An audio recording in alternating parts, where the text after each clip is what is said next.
You ever look at a painting and just feel something? You can't quite put your finger on it. A sense of awe, maybe even a little bit of dread, all coming from a canvas that looks almost empty. Well, today, we're diving into the work of an artist who is an absolute master of that feeling. A guy who pretty much broke all the rules to show us the world in a totally new way. Let's dig into the secrets of his empty horizon. Okay, take a look at this. This is Caspar David Friedrich's Monk by the Sea. So, what do you see? There's a tiny little figure, a sliver of dark ocean, and then this massive, overwhelming sky. I mean, there's almost nothing here. And yet, when this thing was first shown, people were just blown away. It was radical, it was unsettling, and it was unbelievably powerful. The big question is, why? What's the secret hiding in all that emptiness? To figure out the secret hidden in that empty horizon, we've got to first meet the man who painted it. So this is Caspar David Friedrich. He was born back in 1774, and his early life was just steeped in tragedy. He lost his mom when he was only 7 years old, and then about a decade later, his brother died. And, things like that, they shape you. They forge this really somber, deeply introspective person, and all of that feeling was about to get poured onto canvas.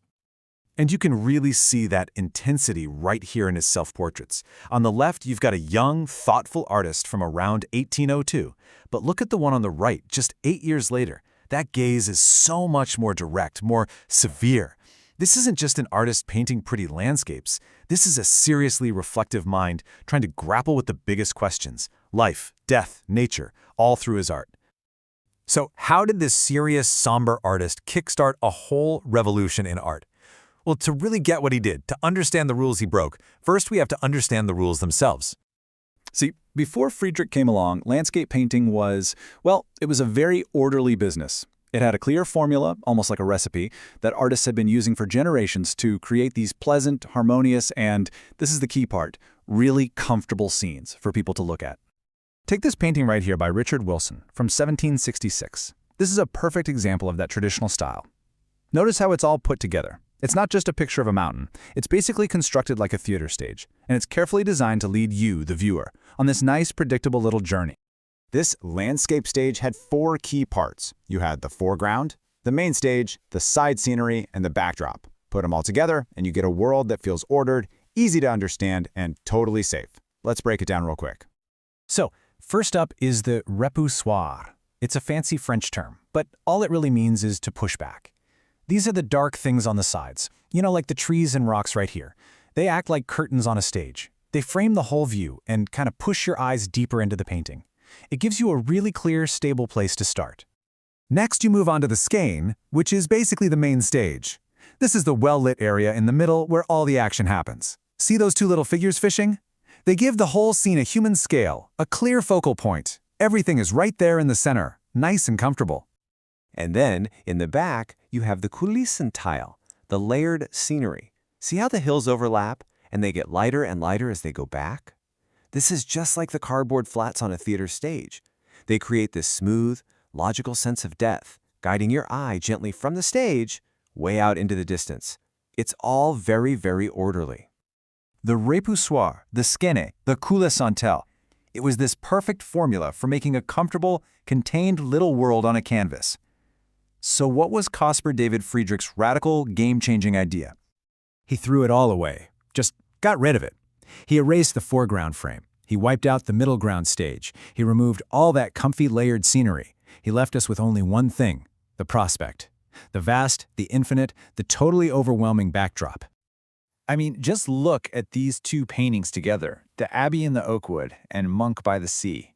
In both of them, there's no safe place for us to stand. There are no friendly trees framing our view, telling us where we are. We're just placed right at the edge, forced to deal with the immense, sublime, and honestly kind of terrifying scale of nature all by ourselves. It feels like pure, raw emotion, right? But what if there's a hidden structure underneath it all? A kind of geometry of feeling. Yeah, his paintings feel chaotic, infinite, sublime. But some people who studied his work think Friedrich was tapping into a much older, almost mathematical principle of harmony to create that powerful feeling. Let's take a look at his chalk cliffs on Rügen. The whole composition just feels so incredibly natural, but it's also perfectly balanced. Now look at that diagram next to it. That shows the construction of the golden ratio, a mathematical proportion that has fascinated people for centuries. Is it possible there's a connection here? Okay, so what is the golden ratio? It's the special number that you find again and again and again in nature, in the spiral of a seashell, the way trees branch out, even the proportions of the human body. For ages, artists and architects have believed that if you use this ratio, you create things that are just inherently beautiful and harmonious to our eyes. Friedrich might have been using this deep, natural code to give structure to his sublime chaos.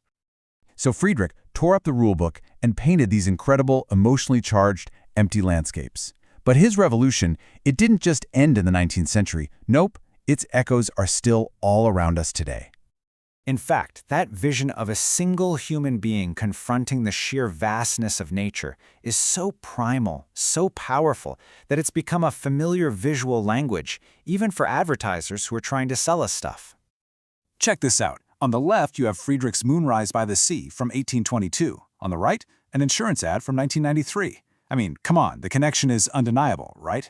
The ad is literally borrowing Friedrich's entire composition, the figures on the rocks gazing out at that huge horizon, to sell a feeling. The painting makes you think about the sublime. The ad uses that exact same visual trick to sell security, stability, being a rock in the surf. And maybe no other image captures his legacy better than this one, the wanderer above the sea of fog. This has become the definitive image of Romanticism. You've got this lone person, back to us, confronting the awesome, beautiful, and kind of terrifying power of the natural world. And this is the whole point. Friedrich gave us a brand new way of seeing ourselves inside the landscape. He demolished that comfortable little theater stage of classical art and left us standing at the edge of an abyss. So, the next time you're looking out at the ocean or standing on a mountaintop, ask yourself this. Thanks to Caspar David Friedrich, do you feel like a spectator safely watching a play, or do you feel like a wanderer facing the infinite?